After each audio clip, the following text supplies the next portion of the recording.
श्रोता बंधुगण नमस्कार अनुरणकु आपणमानंकु पुणी थरे स्वागत आज आमे ब्यासकवि फकीरमोहन सेनापतिंकर सेही प्रसिद्ध मामू उपन्यासर आउ गोटी अध्याय भितरकु जिबा आज आमे पंचम अध्याय पिलामानंकर शिक्षा विषय रे गभीर भाबरे आलोचना करिबा।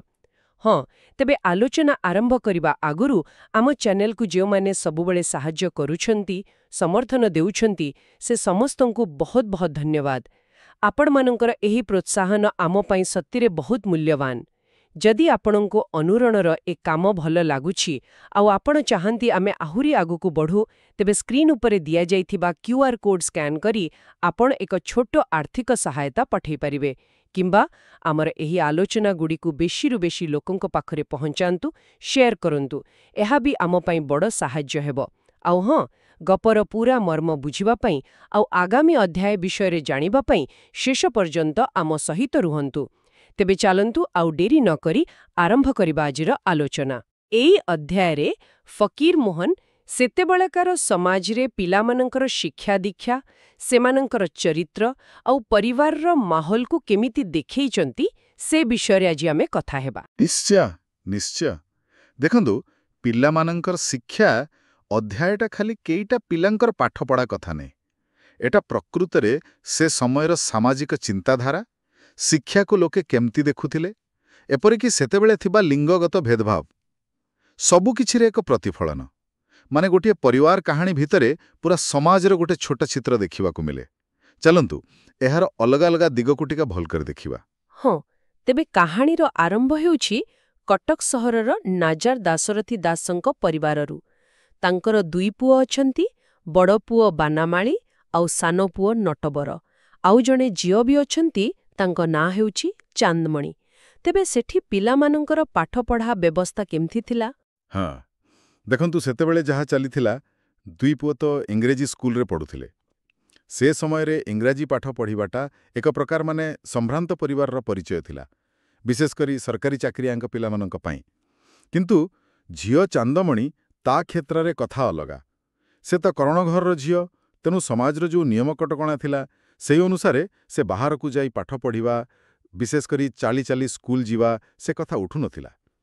एइटा से समयर आमे कहि परिबा लिंगगत भेदभाव आउ झियो मानंकर पाठपढ़ा प्रति जो एक संकीर्ण मनोभाव थिला ताकू पूरा स्पष्ट भावरे देखाउछि। तेणु तांको पई घरे ही पढ़िबार बंदोबस्त करा जायथिला। हाँ हाँ मोर मने पड़ुछि सेठी लिखा अछि जे घरे पढ़ेइबो पई धाइमांकर आग्रहटा बेसी थिला। से चाहुथिले जियोटा दीटा अक्षर शिखु सेथिपाई मासिक दरमा देई जणे ख्रिस्टान महिला शिक्षक बा सेमानंकु सेतेबेले पाठमा बोली कहुथिले बोधे से आसुथिले पढ़ेबा पई। तेबे चांदमणि कोन सबु शिखुथिले तांको पाखरु? हाँ से पाठमांक पाखरु प्रथमे तो किताब पढ़ा माने अक्षर शिक्षा सेटा तो निश्चय पाउथिले आउ ता सांगकू जो शिक्षा दिया जाउथिला सेटा भारी मजादार लागे। देखंतु से कार्पेट बुणा मोजा बुणा सिलेई काम एसबु जहाकी टिके घर करणा सहित जोड़ा से कला कौशल सबु शिखुथिले आउ ता छड़ा किछि किछि छवि आंकिबा भी शिखुथिले। एथिरु कोण जणा पड़ुछि देखंतु गोटे पटे परंपरा अनुसारे झियो मानंक पई जो सबु काम उद्दिष्ट थिला आउ अन्य पटे लेखा पढ़ा छवि आंका भଳି किछि नुआ मार्जित रुचिर परिचय देला भଳି शिक्षा। एइटा हुए से समय एक मिश्रित शिक्षा पद्धति थिला जोठी झियो मानंकु घर संभाळिबा सहित किछि बौद्धिक और कलात्मक शिक्षा देवार चेष्टा करा जाउथिला किंतु गोटे सीमित परिसर भितरे रही। एहा परे लेखक पिलामानंकर गठन आउ गुण विषय रे कहिछंती जे दासंक पिलामाने देखिबाकू तो बहुत सुंदर किंतु स्वभाव रे समस्ते कोन समान थिले। चलंतु आग बड़ पुओ बानामाळी कथा देखिबा। हाँ फकीर मोहनकर चरित्र चित्रण रे भारी वास्तववादी बानामाळी देखिबाकू सुंदर सेथिरे किछि संदेह नाही गुण और स्वभाव भी खराब नुहे शांत पिलाटिए किंतु एठी गोटे बड़ किंतु अछि तार शिक्षा विषय रे माने पाठ पढ़ा प्रति आदम मन नाही पूरापूरी अमनोयोगी। एटा गोटे सबुबेले देखा जाउथिबा समस्या परी जोटी बाहरर सुंदरता किंबा भल स्वभाव सहित पाठ पढ़ा प्रति आग्रहर किछि मेल न थाए। फकीर मोहन कौन एठी कहिबाकू चाहुचंती जे केवल शांत हेबा बा भल देखाजिबा यथेष्ट नुहे? हुए तो सेया हिथिबो କିନ୍ତୁ ସାନ ପୁଅର ନଟବର କଥା ଶୁଣିଲେ ଲାଗୁଛି ସେ ଯେମିତି ପୁରା ଓଲଟା। ହଁ, ନଟବର ଚରିତ୍ରଟା ଆହୁରି ଜଟିଳ ଆଉ ଆହୁରି ଚିନ୍ତା କରିବା ଭଳି। ସେ ବୟସରେ ସାନ ହେଲେ ବି ବୁଦ୍ଧିରେ ଭାରି ତେଜ, ପାଠପଢ଼ା ପ୍ରତି ବି ଖୁବ୍ ମନୋଯୋଗୀ। ଏତିକି ଶୁଣିଲେ ଲାଗିବ ଯେ ବାଃ, ଏ ତ ପୁରା ଆଦର୍ଶ ଛାତ୍ର। କିନ୍ତୁ ତାପରେ ଫକୀରମୋହନ ଯୋଡ଼ୁଛନ୍ତି ସେ ଧୂର୍ତ୍ତ, ବିଳାସୀ ଆଉ ପିଲାଟି ଦିନରୁ ହିଁ କୃପଣ ସ୍ୱଭାବର। ଦେଖିଲେ ତ, ଏଇ ଯୋଉ ମିଶ୍ରିତ ଚରିତ୍ର ଚିତ୍ରଣ, ଏଇଟା ହିଁ ଫକୀରମୋହନଙ୍କ ଲେଖନୀର ଶକ୍ତି।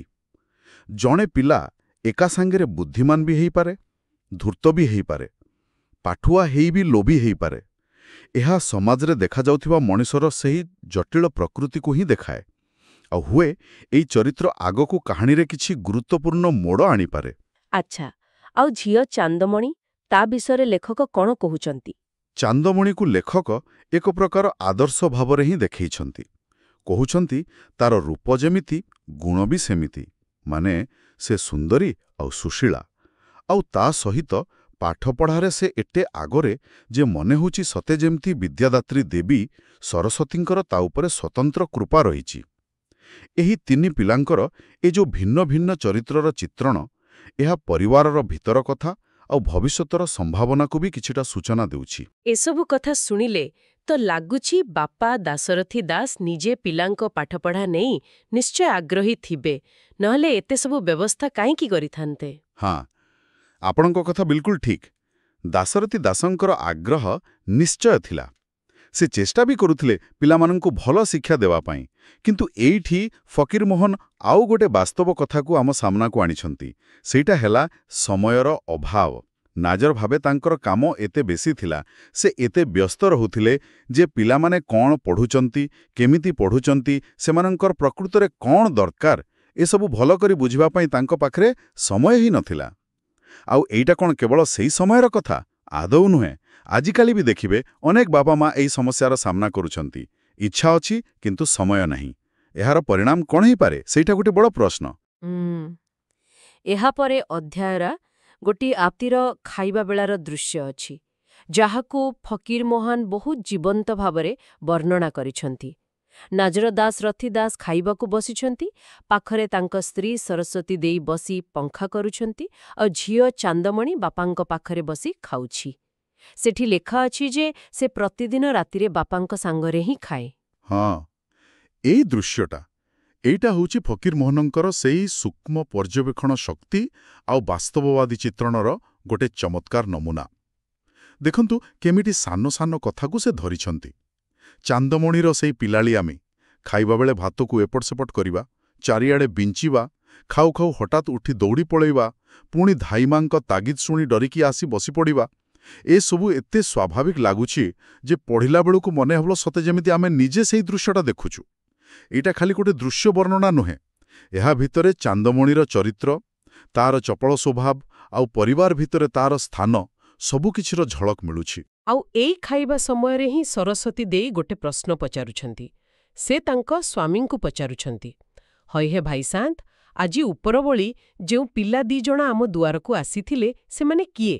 ଏ ପିଲାମାନେ କେ ଥିଲେ? ଏମାନଙ୍କ କଥା ତ ଆଗରୁ ନଥିଲା। ହଁ, ଏଇଠୁ ଆଉ କିଛି ନୂଆ ଚରିତ୍ରଙ୍କ ଆସିବାର ସୂଚନା ମିଳୁଛି। ଦାଶରଥୀ ଦାସ ଉତ୍ତର ଦେଉଛନ୍ତି ଯେ ସେମାନେ ହେଉଛନ୍ତି ଉତ୍ତରରାୟ ବଂଶର ପିଲା। ସରସ୍ୱତୀ ଦେଇ ସେତିକିରେ ସନ୍ତୁଷ୍ଟ ନୁହନ୍ତି। ସେ ଆହୁରି ଟିକେ ସ୍ପଷ୍ଟ କରି ଜାଣିବାକୁ ଚାହୁଁଛନ୍ତି। ପଚାରୁଛନ୍ତି, ସେଇ ଯୋଉ ଛିଟ ଅଙ୍ଗାଟାଏ ପିନ୍ଧିଥିଲା, ସେ ପିଲାଟି କିଏ? ଛିଟ ଅଙ୍ଗା ପିନ୍ଧା ପିଲା, ଏଇଟା ବି ଗୋଟେ ମଜା କଥା। ସେ ସମୟର ପୋଷାକ ପରିଚ୍ଛେଦ ବିଷୟରେ ବି କିଛିଟା ଧାରଣା ଦେଉଛି। ତେବେ କିଏ ଥିଲେ ସେ? ଦାଶରଥୀ ଦାସ କହୁଛନ୍ତି ସେ ବି ଉତ୍ତରରାୟ ବଂଶର ପିଲା, ଆଉ ତାର ନାଁ ହେଉଛି ପ୍ରତାପ ଉଦିତ ମଲ୍ଲ ଛୋଟରାୟ। ଏ ନାଁଗୁଡ଼ିକ ଶୁଣନ୍ତୁ, ଏଥିରୁ ବି ସେ ସମୟର ସାମନ୍ତବାଡ଼ି ପରିବେଶର ଗୋଟେ ଇଙ୍ଗିତ ମିଳୁଛି ନା। ଆଉ ସେମାନେ କାହିଁକି ଆସିଥିଲେ ବୋଲି ସରସ୍ୱତୀ ଦେଇ ପଚାରିବାରୁ ଦାସେ କହିଲେ ଯେ ସେଦିନ ପଡ଼ିଆରେ ଫୁଟବଲ ଖେଳ ହେଉଥିଲା। ସେଇ ଖେଳ ଦେଖିବାକୁ ଯିବା ପାଇଁ ସେମାନେ ଆସିଥିଲେ ବାନାମାଳି ଆଉ ନଟବରକୁ ଡାକିବା ପାଇଁ। ଓହୋ, ଫୁଟବଲ ଖେଳ। ତାମାନେ ସେତେବେଳକୁ କଟକ ଭଳି ସହରରେ ଫୁଟବଲ ଭଳିଆ ପାଶ୍ଚାତ୍ୟ ଖେଳର ପ୍ରଚଳନ ଆରମ୍ଭ ହୋଇଯାଇଥିଲା, ଆଉ ପିଲାମାନଙ୍କ ଭିତରେ ସେଟା ଲୋକପ୍ରିୟ ବି ଥିଲା। ଏଇଟା ପିଲାଙ୍କର ସାମାଜିକ ଜୀବନ ଆଉ ମନୋରଞ୍ଜନ ବିଷୟରେ ଗୋଟେ ଭଲ ଚିତ୍ର ଦଉଛି। ଏକଦମ ଠିକ୍ କହିଲେ। ଏଇଟା ଖାଲି ଖେଳ କଥା ନୁହେଁ, এটা ଦେଖାଉଛି କେମିତି ସାଙ୍ଗସାଥୀଙ୍କ ଭିତରେ ମିଳାମିଶା ହେଉଥିଲା, ସାମାଜିକ ଆଦାନ ପ୍ରଦାନ ହେଉଥିଲା। ସେସବୁର ଗୋଟେ ମାଧ୍ୟମ ବି ଥିଲା ଏ ଖେଳକୁଦ। ପିଲାମାନେ କେମିତି ନିଜ ସମୟ କାଟୁଥିଲେ ତାର ଗୋଟେ ଝଲକ ଏଥିରୁ ମିଳିଯାଉଛି। କଥାବାର୍ତ୍ତା ସେତିକିରେ ସରୁନାହିଁ କିନ୍ତୁ ସରସ୍ୱତୀ ଦେଈଙ୍କ ମନରେ ଆହୁରି ଆଗ୍ରହ। ସେ ପୁଣି ପଚାରୁଛନ୍ତି, ସେମାନେ କ'ଣ ଆଉ ଦିନେ ଆମ ଦୁଆରକୁ ଆସିବେ ନାହିଁ? ମୋତେ ଲାଗୁଛି ସେ ଚାହୁଁଛନ୍ତି ପିଲାମାନଙ୍କ ମଧ୍ୟରେ ଏଇ ଯୋଉ ସମ୍ପର୍କ ଆରମ୍ଭ ହେଲା ସେଇଟା ଆଗକୁ ବଢ଼ୁ। ହଁ, ସେଇଆ ହିଁ ଲାଗୁଛି। ଆଉ ଦାଶରଥୀ ଦାସ ମଧ୍ୟ ଗୋଟେ ବାଟ ବତାଉଛନ୍ତି, ମାନେ ଗୋଟେ କୌଶଳ କହୁଛନ୍ତି କେମିତି ସେମାନଙ୍କୁ ପୁଣି ଘରକୁ ଅଣାଯାଇପାରିବ। ସେ କହୁଛନ୍ତି ପୁଅମାନଙ୍କୁ କହିବେ ଯେ ସେମାନେ ଖେଳ ଦେଖିବାକୁ ଯିବା ବାହାନାରେ ସେହି ଉତ୍ତରାୟ ପିଲା 2 ଜଣଙ୍କୁ ଡାକି ଆଣିବେ। ଦେଖନ୍ତୁ, ଏଇଟା ଖାଲି ପିଲାଙ୍କ ମିଳାମିଶା କଥା ନୁହେଁ, ଏହା ଭିତରେ ପରିବାର ମଧ୍ୟରେ ସମ୍ପର୍କ ରଖିବାର ଗୋଟେ ସାମାଜିକ ରଣନୀତି ବି ଲୁଚି ରହିଛି। ଏଥିରୁ ଜଣାପଡ଼ୁଛି ସେ ସମୟରେ ଏହି ସାମାଜିକ ସମ୍ପର୍କଗୁଡ଼ିକୁ କେତେ ଗୁରୁତ୍ୱ ଦିଆଯାଉଥିଲା। ଏବେ ଏ ପୁରା ଅଧ୍ୟାୟଟିକୁ ଯଦି ଆମେ ଦେଖିବା, ମୁଖ୍ୟ କଥାଗୁଡ଼ିକ କ'ଣ ସାମ୍ନାକୁ ଆସୁଛି? ମୋତେ ଯାହା ଲାଗୁଛି, ପ୍ରଥମ କଥା ହେଲା ସେ ସମୟର ଶିକ୍ଷା ବ୍ୟବସ୍ଥା, ଆଉ ବିଶେଷ କରି ପୁଅ ପିଲା ଆଉ ଝିଅ ପିଲାଙ୍କ ପାଇଁ କେମିତି ଅଲଗା ଅଲଗା ନିୟମ ଥିଲା। ଦ୍ୱିତୀୟରେ, ଗୋଟିଏ ପରିବାରର ପିଲା ହେଲେ ବି ସେମାନଙ୍କ ଚରିତ୍ର କେତେ ଭିନ୍ନ ଭିନ୍ନ ହେଇପାରେ। ଜଣେ ସରଳ କିନ୍ତୁ ପାଠରେ ପଛୁଆ, ଆଉ ଜଣେ ବୁଦ୍ଧିଆ କିନ୍ତୁ ଚତୁର ଆଉ ସ୍ୱାର୍ଥୀ, ଆଉ ଝିଅଟି ପ୍ରାୟ ସବୁ ଦିଗରୁ ଭଲ। ତୃତୀୟରେ, ସେ ସମୟର ସାମାଜିକ ରୀତିନୀତି, କଟକଣା ଇତ୍ୟାଦି। ଆଉ ଚତୁର୍ଥରେ, ବାପା ମାଙ୍କର ଭୂମିକା ଆଉ ତା ସହିତ ବ୍ୟସ୍ତତା ଭିତରେ ପିଲାଙ୍କ ପାଇଁ ସମୟର ଅଭାବ। ଏଗୁଡ଼ିକ ହିଁ ମୁଖ୍ୟ ବିନ୍ଦୁ ପରି ଲାଗୁଛି ନା? ହଁ, ଆପଣ ଖୁବ୍ ସୁନ୍ଦର ଭାବରେ ସାରାଂଶଟି ବାହାର କରିଛନ୍ତି। ଏସବୁ ତ ନିଶ୍ଚୟ ଗୁରୁତ୍ୱପୂର୍ଣ୍ଣ କଥା। ଏହା ସହିତ ମୋ ମତରେ ଫକୀରମୋହନ ଏଠାରେ ଆଉ ଗୋଟେ ଗଭୀର କଥା ଆଡ଼କୁ ଇସାରା କରୁଛନ୍ତି ବୋଲି ମୁଁ ଭାବୁଛି। ସେଇଟା ହେଲା ପିଲାଙ୍କ ଭବିଷ୍ୟତ ଆଉ ଚରିତ୍ର ଗଢ଼ିବାରେ ପରିବେଶର ଭୂମିକା। ଦେଖନ୍ତୁ, ଶିକ୍ଷା ବ୍ୟବସ୍ଥା କେମିତି ଅଛି, ପରିବାରର ସଂସ୍କାର କ'ଣ, ବାପା ମା କେତେ ଧ୍ୟାନ ଦେଉଛନ୍ତି ବା ଦେଇପାରୁନାହାନ୍ତି, ସାଙ୍ଗସାଥୀଙ୍କ ପ୍ରଭାବ କେମିତି ପଡ଼ୁଛି, ଏସବୁ ମିଶିକି ଗୋଟେ ପିଲାର ବ୍ୟକ୍ତିତ୍ୱକୁ ତିଆରି କରୁଛି। ବାନାମାଳୀ, ନଟବର ଆଉ ଚାନ୍ଦୁମଣି, ଏ 3ଟା ଚରିତ୍ର ହୁଏତ ଏଇ ଭିନ୍ନ ଭିନ୍ନ ପ୍ରଭାବର ହିଁ ଫଳାଫଳ। ଫକୀରମୋହନ ଏଠି ଖାଲି ଗପ କହୁନାହାନ୍ତି, ସେ ମଣିଷର ମନସ୍ତତ୍ୱ ଆଉ ସମାଜର ପ୍ରଭାବକୁ ନେଇ ଗୋଟେ ସୂକ୍ଷ୍ମ ବିଶ୍ଳେଷଣ ବି କରୁଛନ୍ତି। ହଁ, ସେତେବେଳକାର ଝିଅମାନଙ୍କର ଶିକ୍ଷା ବ୍ୟବସ୍ଥା ଆଉ ଆଜିକାଲିର ବ୍ୟବସ୍ଥା ଭିତରେ ତ ଆକାଶ ପାତାଳ ଫରକ। ଆଜି ତ ଝିଅମାନେ ପ୍ରାୟ ସବୁ କ୍ଷେତ୍ରରେ ପୁଅମାନଙ୍କ ସହିତ ସମାନ ଭାବରେ ଆଗଉଛନ୍ତି, ଶିକ୍ଷା ଲାଭ କରୁଛନ୍ତି। ନିଶ୍ଚିତ ଭାବେ ସମୟ ବହୁତ ବଦଳିଛି, ସମାଜର ଚିନ୍ତାଧାରା ବି ବଦଳିଛି। ଅନେକ ପୁରୁଣା କଟକଣା ଏବେ ଆଉ ନାହିଁ। ଶିକ୍ଷା ବ୍ୟବସ୍ଥାରେ ତ ଗୋଟେ ପ୍ରକାର ବିପ୍ଳବ ଆସିଛି। କିନ୍ତୁ ଫକୀରମୋହନଙ୍କ ଲେଖାର ମହତ୍ତ୍ୱ ଏଠି ଯେ ସେ ଯେଉଁ ମାନବୀୟ ସମସ୍ୟା ବା ମଣିଷର ସ୍ୱଭାବଗତ କଥାଗୁଡ଼ିକୁ ସେତେବେଳେ ଦେଖିଥିଲେ, ତାର କିଛି ଅଂଶ ଆଜି ବି ସେମିତି ଅଛି, ଆଜି ବି ପ୍ରାସଙ୍ଗିକ। ଯେମିତି ପିଲାମାନଙ୍କ ଭିତର ପ୍ରତିଭା ଆଉ ସ୍ୱଭାବର ଭିନ୍ନତା, ଆଜି ବି ତ ପ୍ରତ୍ୟେକ ପିଲା ଅଲଗା। ପାଠପଢ଼ା ପ୍ରତି ସମସ୍ତଙ୍କର ସମାନ ଆଗ୍ରହ ନଥାଏ, ଏକଥା ଆଜି ବି ସତ। ଆଉ ସବୁଠୁ ବଡ଼ କଥା, ବାପା ମାଙ୍କର ଆଗ୍ରହ ଥାଇ ବି ନିଜ କାମଦାମ ଭିତରେ ଏତେ ବ୍ୟସ୍ତ ରହିବା ଯୋଗୁଁ ପିଲାଙ୍କ ପାଇଁ ଯେତିକି ସମୟ ଦେବା କଥା ସେତିକି ଗୁଣାତ୍ମକ ସମୟ ଦେଇ ନ ପାରିବାର ସମସ୍ୟା, ଏଇଟା ତ ମୋତେ ଲାଗେ ଆଧୁନିକ ଯୁଗରେ ବରଂ ଆହୁରି ବଢ଼ିଯାଇଛି। ତେଣୁ ଫକୀରମୋହନଙ୍କର ସେହି ନିରୀକ୍ଷଣ, ତାହା କେବଳ ତାଙ୍କ ସମୟ ପାଇଁ ନଥିଲା, ସବୁ ସମୟ ପାଇଁ କିଛି ନା କିଛି ମାତ୍ରାରେ ସତ୍ୟ। ଆଉ ଏଇ ଅଧ୍ୟାୟ ଶେଷରେ ମନରେ ଗୋଟେ ପ୍ରଶ୍ନ ଆପେ ଆପେ ଆସୁଛି, ଶ୍ରୋତାମାନେ ମଧ୍ୟ ଏ ବିଷୟରେ ଟିକେ ଭାବିପାରନ୍ତି। ଦାଶରଥୀ ଦାସ ପିଲାଙ୍କର ପାଠପଢ଼ା ପାଇଁ ଆଗ୍ରହୀ, ସେଥିରେ ସନ୍ଦେହ ନାହିଁ, କିନ୍ତୁ ସେ ସମୟ ଦେଇପାରୁନାହାନ୍ତି। ତେବେ ଏଇ ଯେଉଁ ସମୟର ଅଭାବ, ବାପାଙ୍କର ଏକ ପ୍ରକାର ପରୋକ୍ଷ ଅନୁପସ୍ଥିତି, ଏଇଟା ପିଲାମାନଙ୍କର ଯେଉଁ ଭିନ୍ନ ଭିନ୍ନ ପ୍ରକୃତି ଅଛି, ଜଣେ ନିରୀହ ଆଉ ଜଣେ ଚତୁର, ତାକୁ ଆଗକୁ କେମିତି ପ୍ରଭାବିତ କରିବ? କ'ଣ ନଟବରର ଧୂର୍ତ୍ତତା ବାପାଙ୍କର ଅନୁଶାସନର ଅଭାବର ଆହୁରି ବଢ଼ିଯିବ? କ'ଣ ବାନାମାଳୀର ପାଠ ପ୍ରତି ଅନାଗ୍ରହ ତାକୁ ଭୁଲ ବାଟକୁ ନେଇଯିବ? ମୋଟ ଉପରେ କହିଲେ, ବାପା ମାଙ୍କର ସକ୍ରିୟ ଭୂମିକା ପିଲାର ଭବିଷ୍ୟତ ଗଢ଼ିବାରେ କେତେ ଗୁରୁତ୍ୱପୂର୍ଣ୍ଣ, ଏହି କଥାଟି ହିଁ ଏହି ଅଧ୍ୟାୟ ଆମକୁ ଚିନ୍ତା କରିବା ପାଇଁ ବାଧ୍ୟ କରୁଛି। ହଁ, ଏଇଟା ବାସ୍ତବେ ଗୋଟେ ଗଭୀର ଚିନ୍ତନ ପାଇଁ ଖୋରାକ ଯୋଗାଉଛି।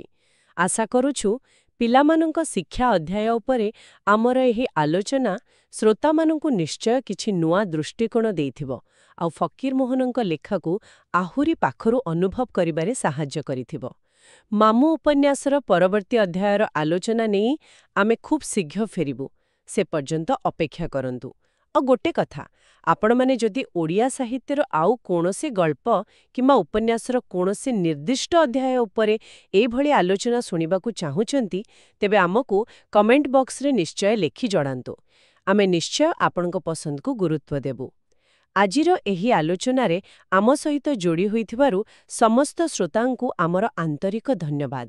ଯଦି ଆପଣଙ୍କୁ ଆମର ଏ ପ୍ରୟାସ ଭଲ ଲାଗୁଛି, ତେବେ ଦୟାକରି ଆମ ଚ୍ୟାନେଲ ଅନୁରଣକୁ ଲାଇକ୍ କରନ୍ତୁ, ନିଜ ବନ୍ଧୁବାନ୍ଧବ ଓ ପରିବାର ସହିତ ଏହାକୁ ସେୟାର କରନ୍ତୁ, ଆପଣଙ୍କ ମୂଲ୍ୟବାନ ମତାମତ ଆମକୁ ନିଶ୍ଚୟ ଦିଅନ୍ତୁ।